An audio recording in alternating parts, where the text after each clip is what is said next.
Je voulais raconter une petite histoire. Enfin, une petite histoire qui est plutôt pas trop mal quand même.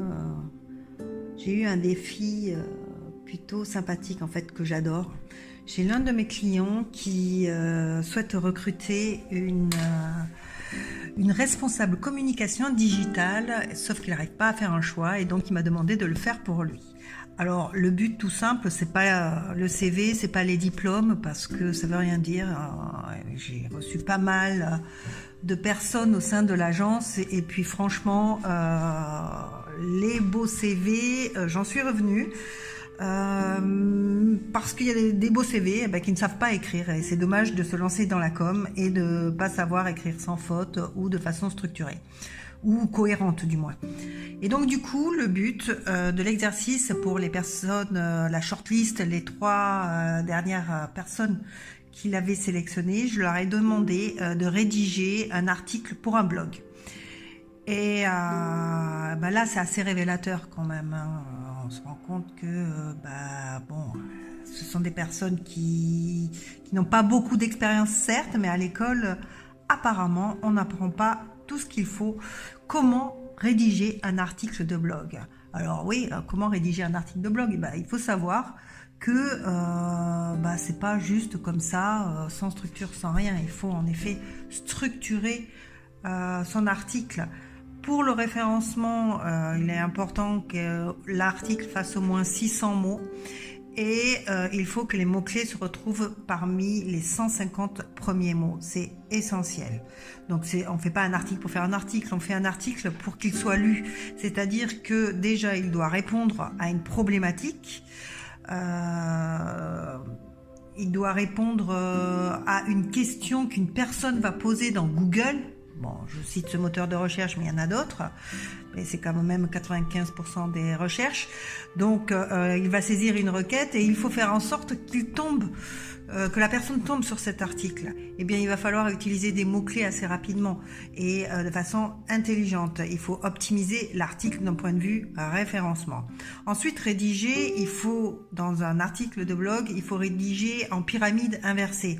Il faut donner un maximum d'informations au début pour après donner plus des détails, mais l'information, la réponse à la question majeure doit se trouver dès le départ. Et c'est en fonction de ce que l'on va rédiger qui va donner envie à la personne d'aller plus loin, de lire le reste.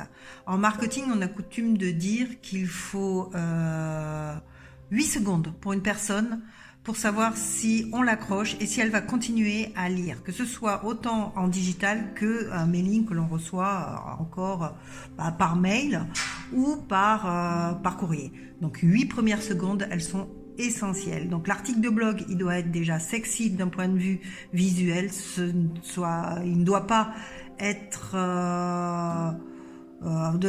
rédigé de façon linéaire, il doit être structuré avec des titres, des sous-titres, des citations, des gras, de la couleur, des illustrations et j'en passe. Et il faut bien sûr optimiser un maximum le référencement en y intégrant des liens de sites qui ont pignon sur rue dans l'article, mais il faut que ce soit en cohérence avec le contenu bien sûr. Donc j'ai rédigé récemment un article sur le choix de conditionnement pour la cosmétique et les mesures de précaution à prendre d'un point de vue santé. Eh bien, par exemple, il faut mettre le site de la NSM. Donc, c'est un site généraliste sur la santé, certes, mais c'est une référence. Sinon, à défaut, il y a Wikipédia qui fait très bien le job aussi.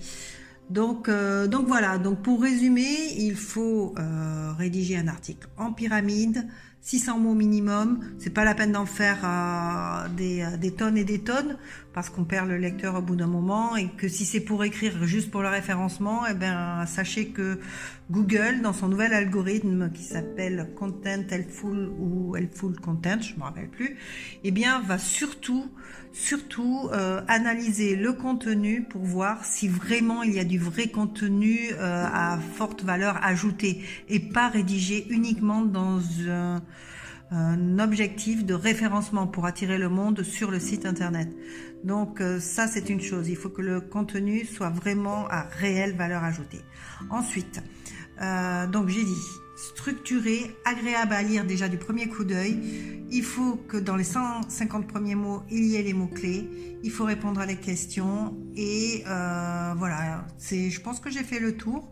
Sinon, n'hésitez pas à nous solliciter si vous avez besoin d'aide pour qu'on supervise la rédaction de vos articles et vous explique comment performer et atteindre les objectifs que vous allez vous assigner à chaque rédaction d'article. Voilà, à très bientôt, au revoir.